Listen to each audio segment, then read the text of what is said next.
Hey YouTube, welcome back to my channel, Justabrizze TV, and today I have a great video about just motivating everybody to attend school in a higher educational system, and I have some great guests and we're going to share our experience with you guys. So I don't know if you guys want to go around and say your name and your experience with higher education. Okay.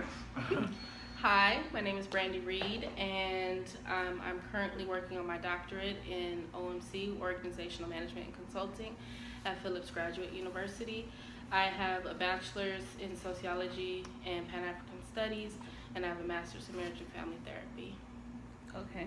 My name is James B. Golden, and I am in the same program. I'm doing organizational management and consulting, and I'm getting a PsyD. I have a master's in public administration and a master's in humanities, and a BA in African studies. So, been around the block with education. And hey, welcome everyone. Hello everyone. My name is Sherman Mitchell. I actually have a bachelor's in psychology. No, I'm lying. I have a bachelor's in sociology with an emphasis in criminology and corrections. I have a master's in public administration, and I have a second master's in organizational psychology. Hey, you too. My name is Derek Flowers. I have my bachelor's from UC Irvine in criminology and sociology. I'm getting my master's in school counseling. Now it's contagious. So yeah. And I'm Bree, and I have my undergrad, my bachelor in psychology and sociology, and I am in my master's for psychology to focus on school counseling and marriage and family therapy. So, by the way, I'm sorry. I'm also working on my PsyD, doctorate in psychology with emphasis in organizational management and consulting. So I forgot that part. You're all in the same program. They are all in the same program. Yeah. I actually ran into them. We all in the same school, just focusing on something a little different, but something a little similar too. So, can you guys tell us, or do you guys want to tell them any advice you want to give to someone either that's in your shoes or want to be in your shoes, or who just feels like they don't even have the motivation to attend school, because there's a lot of people out there like that? So let me start. So my advice to you guys who either struggling or don't feel like you guys have the courage to attend school or to attend even graduate programs or even undergraduate programs, honestly, I feel like you guys should just go for it. And what's the least that can happen? You can have so much knowledge, and knowledge is power. Nobody can ever take knowledge away from you guys. That's one thing you'll have forever. That's one thing you can have for yourself to, pass down to somebody else. And, why not be an advocate for somebody else? I would say 2 bits of information or advice would be: one, you got to know your purpose. You have to know your purpose, why you are doing what you're doing. And sometimes you discover that along the way. So even if you don't know it initially, it's okay. But it's important to know your purpose, why you're doing things. And second, I would say that even if you fall, even if you mess up, it's not a reason to give up. It's not a reason to not keep pushing, because naysayers will tell you just stop or don't worry about it or give up. And if you do, then you'll never get where you want to be. I had a counselor in my undergrad who told me, "Oh, you failed too many classes one semester." I was acting up. And they're like, "You failed too many classes, you should just drop out and go to community college." And I was like, yeah, no. After I sat on the steps and cried, I was like, pull it together, and now I'm getting a doctorate. Had I listened to that counselor, who knows what I would be doing right now. I've been in her shoes before too. For me, I just think about how we need to really follow where we're being led. Mm-hmm. And I think if we can do that as people, I have a lot of degrees and I've done a lot of different programs, but each one I felt led to for a different reason. And I think there's something about being in tune with who you are, where your motivation is, and understanding, like Brandy says, your purpose, but also having a sense of who you are as a human being.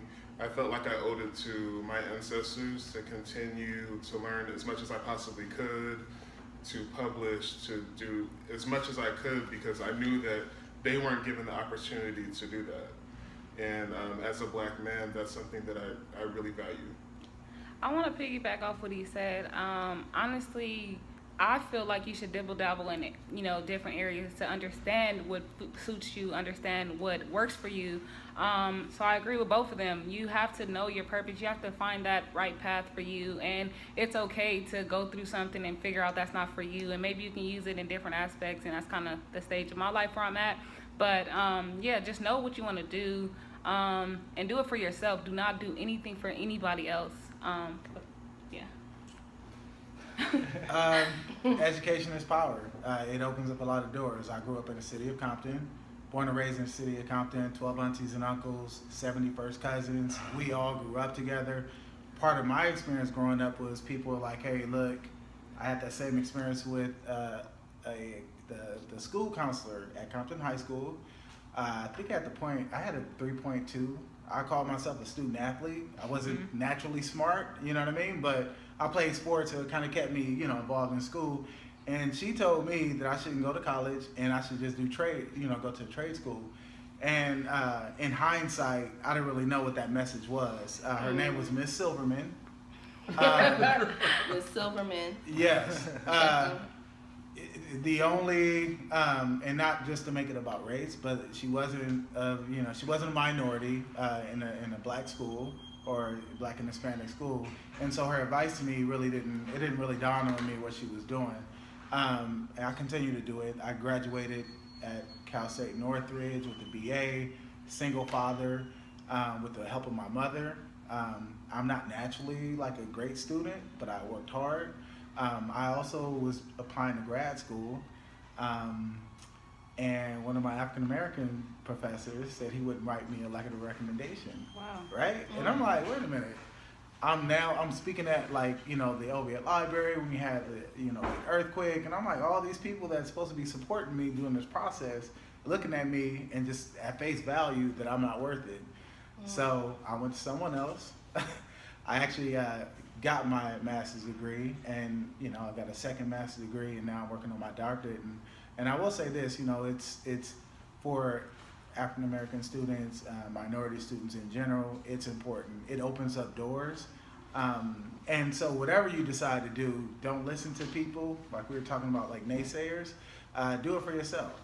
That's really all you have. I think we always say the one thing we can control is how we respond to things, but we could also control our destiny. And you shouldn't let anybody tell you what you should not do. Continue to try. I agree. My best advice to someone in my situation, I would say, it's a total cliche, but the sky's the limit. I'm the youngest of 5. I have foreign-born parents. My older brothers are gang members, and it is what it is. That doesn't define me. I'm my own person. I was never afraid to be my own person. I have my own style, my own way of going about everything, and not everybody's gonna like what you do. Not everybody's gonna accept you, but it's up to you to just remain resilient and continue to push forward. And it doesn't matter if you're black, blue, white, green. It doesn't matter. Like education's a very important thing, and I think we should all take that stance and take that pledge and just move forward. Like Bree said, what's the worst that could happen? Not having it. I mean, you're a great person, but with that education, you're so much of a better person, and you're so much of an advocate and living proof to someone else. Again, like I didn't think about getting my doctorate. I didn't even think about getting my master's. Right. But I'm in the process now. We graduate in May. Right. Brie and I have been in school since January, and sitting at this table with these 3, a doctorate doesn't sound too bad. Now, they're doing this, so why couldn't I? Right. So I'm gonna wrap this up, and I'm gonna just say, I don't know if they want to piggyback, but I'm just gonna say that it doesn't matter how many times you get knocked down, keep trying, because I've been in a situation where, even just listening to their stories, they're similar. Like, people tell you that you can't do it. You may have something in your life, personal, family, something that happens in your life where you feel like this is it, like I can't go no more. You can always go more. There's just keep doing more for yourself, and everything that they said is for you. It's not for anybody else, because the minute you do something for somebody else, it's never going to be worth it. It's never going to be, it's more worthwhile when you do it for yourself and you do it for you to be a better person. So I'm going to wrap it up like that. I don't know if you guys have some finishing comments or anything like that. I just have one quick thing, because while it's important to do it for yourself, it's also important to understand that people are watching you. Right. You know, people are watching you, and you could be the game changer for your family, for your community, for whoever. Random people, like I ain't met them. Right. And We literally just met each look other. at a doctorate program now. So I mean, you Absolutely. just never know. People are watching you, and it's important to keep that in mind as as an individual who's pursuing education. I agree. Very much so. I agree. All right. Thank you guys so much, and thank you guys so much. Have a good day. She done let us practice.